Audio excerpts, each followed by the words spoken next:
Gente, dá pra parar pra pensar? Eu, estudante do terceiro período, no início da disciplina de Zoologia dos Invertebrados, né? Fui apresentada a uns seres vivos muito estranhos. E que logo após me disseram que eram animais. Eu fiquei, quê? Como é que isso pode ser um animal? Meu pai amado. Que treco mais estranho. Mas os bichos são animal mesmo e são muito peculiares. Eles têm umas características muito diferentes e geralmente não muito encontradas na natureza, né? São únicos. E vamos lá conhecer eles.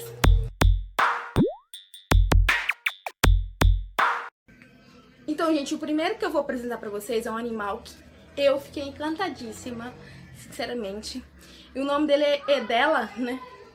É Elysia clorótica. Bom, ela é uma lesma marinha que possui esse aspecto, né? E verde, e ela parece muito ser uma folha. Mas me diz, Isabelle, como que um animal pode ter uma aparência tão parecida com uma folha? Então, pois bem, a Elysia clorótica, na sua fase juvenil, ela é amarronzada. Mas como ela se alimenta de algas, né? Ela consegue ir guardando, roubando cloroplastos dessas algas. Os cloroplastos, eles são organelas, né, basicamente responsáveis pela fotossíntese em todos os organismos fotossintetizantes, né? E como ela vai incorporando muito cloroplasto na idade adulta dela, ela passa a realizar fotossíntese. Veja, ela possui mixotrofia, que na biologia é entendido como a capacidade de um ser vivo ser autotrófico, ou seja, se alimentar, obter energia através da luz solar, como todos os organismos fotossintetizantes, e heterotrófico, ou seja, se alimentar de outros organismos, que é muito mais visível no reino animal. Só que ela consegue ter essas nuances entre ser um organismo autotrófico e ser um organismo heterotrófico. Ela realmente é incrível. E também está sendo estudada e pesquisada e pode ajudar muito na terapia genética. Gente, e o segundo organismo que eu vou apresentar para vocês, ele foi descoberto recentemente. Ele é chamado Salminicola e ele possui uma peculiaridade muito interessante, que é o quê? Ele consegue sobreviver um ciclo de vida inteiro sem a necessidade de oxigênio. E que é uma coisa muito incrível, porque todos os animais necessitam do oxigênio para realizar suas atividades metabólicas. Só que ele não. Através da evolução, esse organismo ele perdeu essa característica e ele não necessita mais de oxigênio para sobreviver. Ele é um parasita, né, do filo Quiridaria, que vive nos músculos de salmões.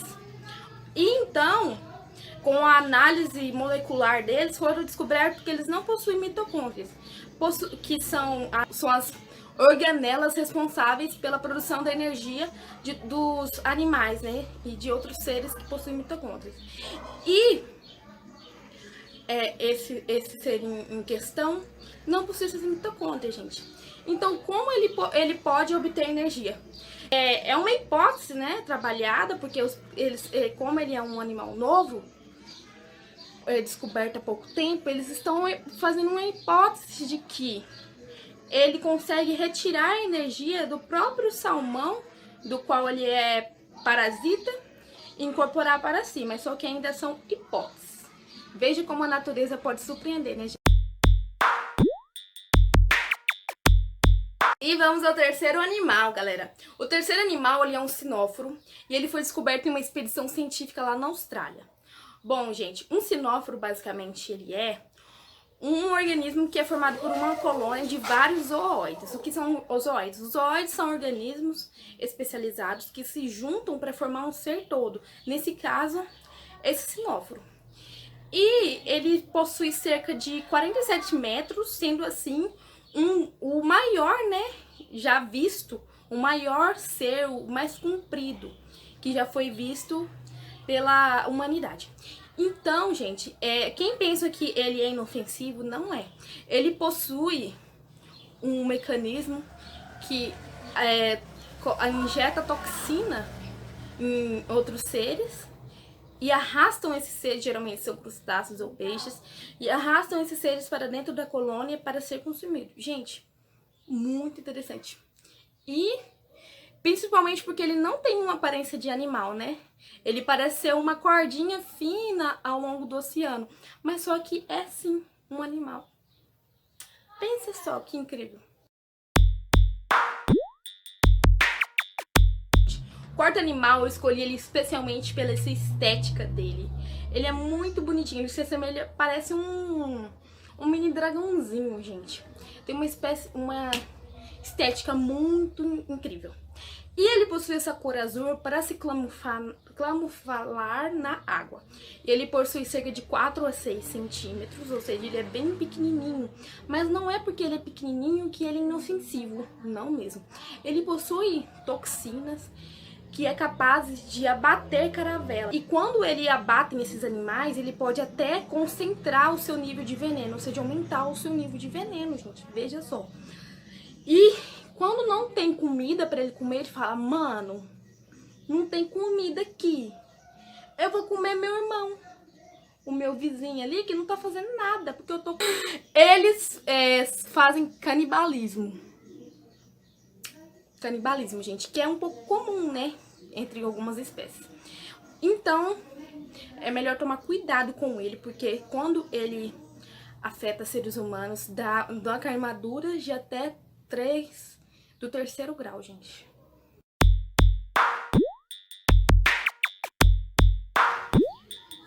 Então, galera, o quinto animal é um que eu jamais imaginava que era um animal. Pois é, aposto que você também não. Ele é o coral, gente. Os corais são animais. Durante muitos anos da classificação biológica, houve uma briga, né? Uma briga não. Muitas discussões sobre como classificar ele. Inclusive porque ainda não existia microscópios, muito menos análises moleculares, gente. Mas, enfim, quando houve esses procedimentos e os corais foram analisados, ele é classificado sim como um animal, gente. E os corais são incríveis, né? Eles possuem cores extravagantes, formatos extravagantes, e os seres humanos gostam muito de corais, porque são lindos, né? Isso é fato.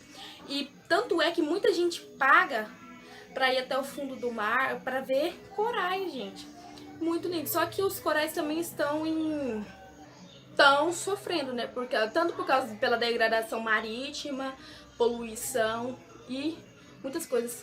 E nós devemos sempre considerar que todos os animais, todos os organismos vivos são importantes para a natureza, para o equilíbrio de um ecossistema, principalmente os corais.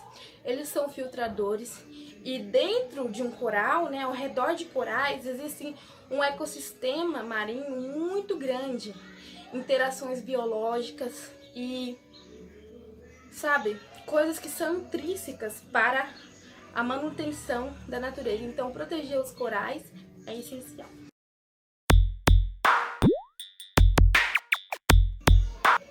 Então, gente, e o último animal, mas não menos importante, é a tardígrada, que é comumente chamado como um filo de animais microscópicos segmentados. Ou seja, a maioria dos animais que a gente conhece são macroscópicos, ou seja, nós conseguimos vê-los a olho nu, né, sem necessitar de equipamentos. Mas no caso da tardígrado é bem diferente, porque precisa ser sim, ele só é visualizado através de microscópio.